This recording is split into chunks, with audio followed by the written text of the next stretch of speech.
You bought the creatine. You mixed the powder. You shook the bottle like you were auditioning for a protein commercial. And then nothing. No strength gains. No mental clarity. No muscle fullness. No energy boost. Meanwhile, somebody online says creatine changed their life in 6 days, and now they're deadlifting refrigerators for fun. So what's going on? Are people taking creatine wrong, or are we obsessing over the wrong things entirely? And if you're new here, hi, I'm Dr. Tony Hampton. I'm double boarded in family and obesity medicine with a master's in nutrition and functional medicine. And today we're going to break down the real science of creatine, not the hype, not the supplement marketing, and definitely not the idea you need some futuristic ultra micronized alpha matrix creatine harvested from a volcano. We're going to talk about what actually matters, what's overrated, why some people respond beautifully, why others feel absolutely nothing, and what are the key factors that matter for most people. And stay until the end, because I'll share the simple strategy I'd recommend for most people over 40 who care about muscle, energy, metabolism, brain health, and aging well. And before we begin,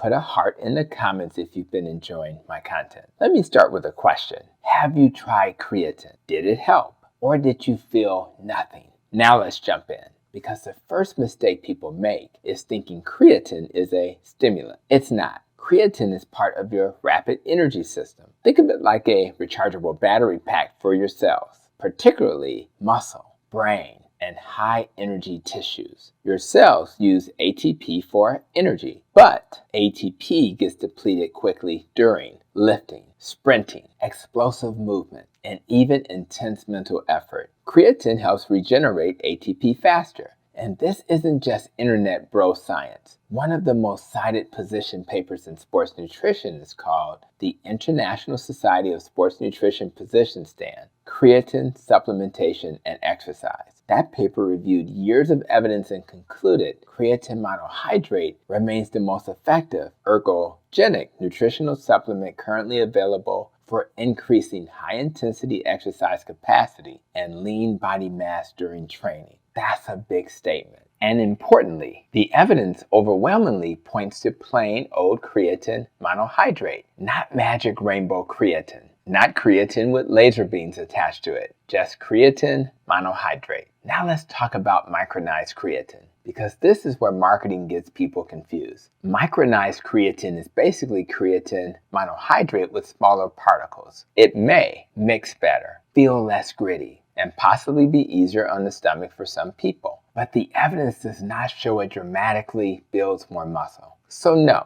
micronized creatine is not the secret sauce. Honestly, micronized creatine may help your shaker bottle more than your biceps. Now, does quality matter? Absolutely. And this is where I think people should pay attention, because supplements are not regulated like medications. So what matters most is purity, third-party testing, contamination screening, and company reputation. And throughout this video, I'll have a few reputable creatine brands appear on the screen that you can research for yourself. Not because brands are the most important thing, but because quality control matters. Look for NSF certified for sport, informed sport, third-party testing, or similar certifications. Now, let's talk about the real reason creatine sometimes fails. And this is where things get fascinating. Creatine uptake depends on more than creatine. Your muscles don't magically absorb it because you drank the powder. The transport system is influenced by sodium, hydration, insulin signaling, muscle contraction,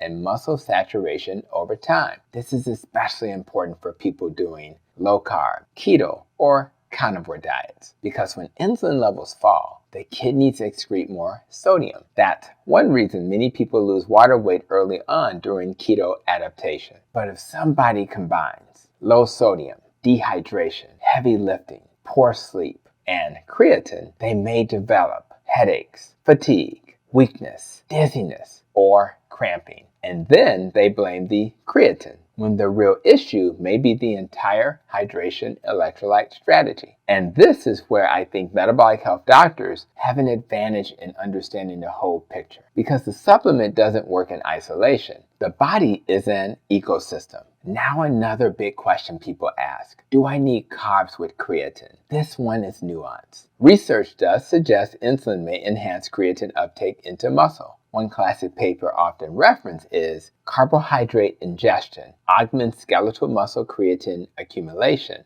during creatine supplementation in humans. And yes, insulin appears to help. But people online often exaggerate this into, if you don't take creatine with carbs, it won't work. That's simply not true. Muscle contraction often improves uptake. Resistance training matters. Protein intake matters. Sodium status matters. Consistency matters. And many people on low-carb or carnivore diets still respond very well to creatine supplementation. So if somebody is metabolically unhealthy, adding 50 grams of sugar to a creatine drink may not be the smartest trade-off. Now let's talk about loading phases. You know the classic approach, 20 grams daily for 5 to 7 days. Does it work? Yes, it saturates muscles faster. But is it required? Not necessarily. Many people can simply take 3 to 5 grams daily consistently and still achieve muscle saturation over time. And honestly, I prefer sustainable systems because the best supplement routine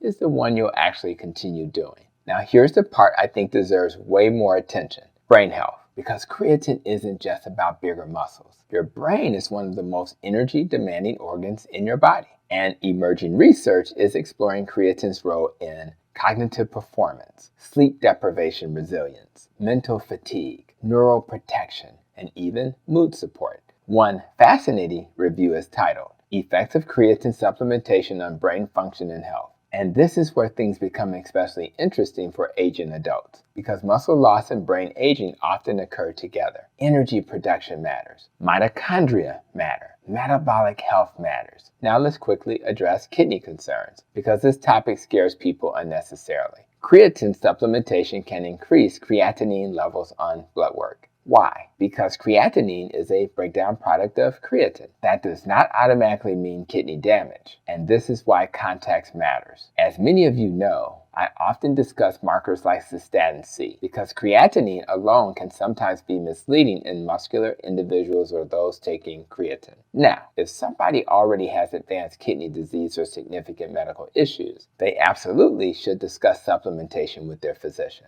But the fear that creatine automatically destroys kidneys in healthy people, that's not supported by the current evidence. Now, before we finish, let me give you my practical strategy. If your goal is preserving muscle, improving strength, supporting metabolism, aging better, and potentially supporting brain energy, here's the simple version. Use creatine monohydrate from a reputable third-party tested company consistently. Use resistance training while prioritizing hydration, sodium, sleep, protein, and overall metabolic health. Because creatine is not magic powder, it's an amplifier. And if the foundation is broken, the amplifier can only do so much. But if the foundation is solid, that's where creatine may generally help. And honestly, in a world where people are losing muscle earlier, becoming weaker, more insulin resistant, and more metabolically unhealthy, muscle preservation matters. Strength matters. Metabolic health matters. And protecting those things early may completely change the quality of your future. And if this video helped you, hit the like button, subscribe to the channel, and share this with somebody spending more money on supplement labels than on sleep. And if you want to keep learning, considering checking out this video right here on the screen, or subscribing to my channel right here. And remember, your health is rarely built by one supplement. It's built by the habits you repeat consistently.